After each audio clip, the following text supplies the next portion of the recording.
Salutations! This is George from Ireland. I'm in Edinburgh, and behind me is Bute House. This is the official residence of the First Minister of Scotland. So that was an office that was only established in 1999 because, as I've previously explained, England and Wales and then Scotland formed the United Kingdom of Great Britain in 1707, so Scotland's Parliament was merged with that of England and Wales. Scotland didn't have a Prime Minister prior to that. Anyway, 1997, Tony Blair's Labour government held a referendum that September. It was just after Princess Diana died. Some people thought it was indecently soon, they should have postponed it, but they went ahead. And the Yes campaign for devolution won by a convincing majority, about 66% of the vote. And the second question was, if a Scottish Parliament is established, should it have tax varying powers? And people voted yes to that as well. So it took 2 years before the Scottish Parliament was set up, and there was to be a First Minister, just like a Prime Minister, but for Scotland only. So they decided to avoid the confusion of having a Prime Minister of the UK and a Prime Minister of Scotland. Northern Ireland was in that situation until 1972. So they had a First Minister. Now that gets a tad confusing when I say Donald Dewar was the First Minister, and the current office holder is the 5th First Minister. They should have said Chief Minister instead of what the Indians and Pakistanis say. Anyhow, this is now Nicola Sturgeon. She's the first woman to hold the office, and this is where she lives when she's in time of office. It's called Bute House, as in Bute is a county in western Scotland, and it's on a very fine Georgian square. The streets and squares around here take their names from kings, queens, princes and princesses of the 18th century. That's where George, Charlotte, Frederick and so forth. So Nicola Sturgeon, she was born in Glasgow. She read law at the University of Glasgow. She qualified as a solicitor. She points out that her grandmother was from England. Despite this, Miss Sturgeon is a Scottish nationalist, as in she wanted to see Scotland leave the United Kingdom and become a separate country within the European Union.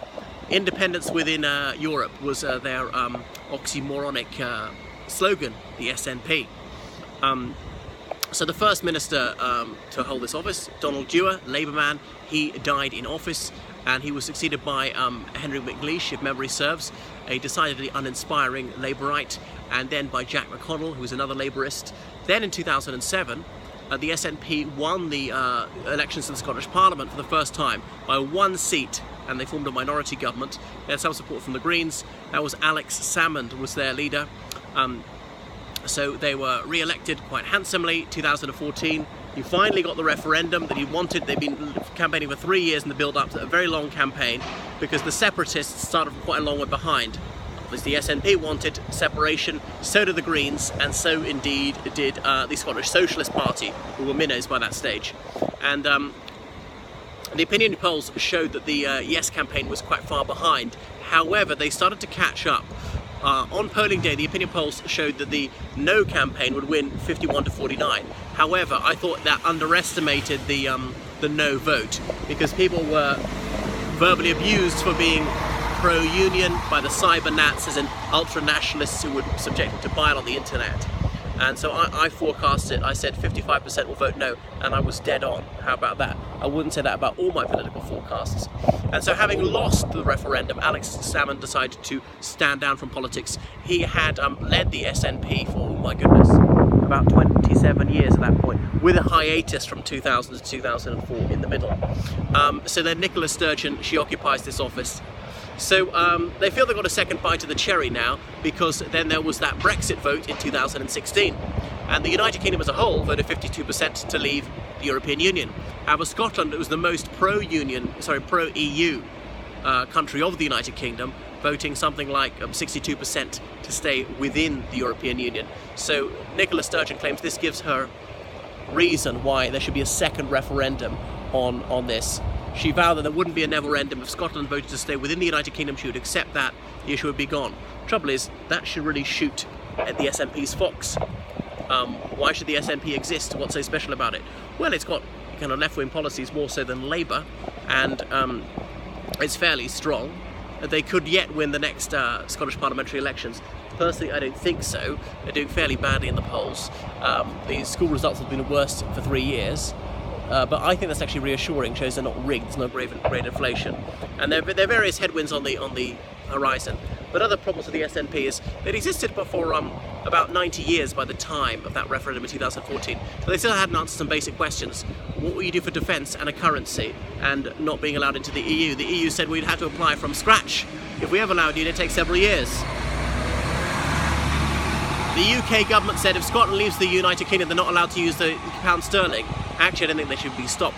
The pound sterlings pound sterling would be in circulation here. And another thing is NATO said, well, you wouldn't automatically be allowed to join. So their model was critiqued by the No campaign, and that scrutiny caused them to lose. So that is Nicola Sturgeon. She's coming up for 50 years old. She is married. She has no children.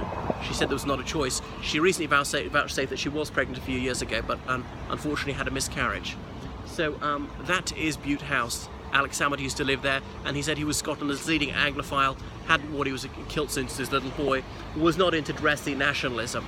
So Labour could be coming back in here. It's difficult to see how a Conservative could ever come back in here, or indeed a Lib Dem. May well have to be a Lib Dem coalition next time, Liberal Democrats and Labour, and that's the first Scottish executive was like that. Of course, the Scottish executive several years ago managed to change its name and now called the Scottish Government. Apparently in some legal documents is still Scottish executive. So that is Bute House, not open to the public. I suspect she's not in residence. No policeman on the door even.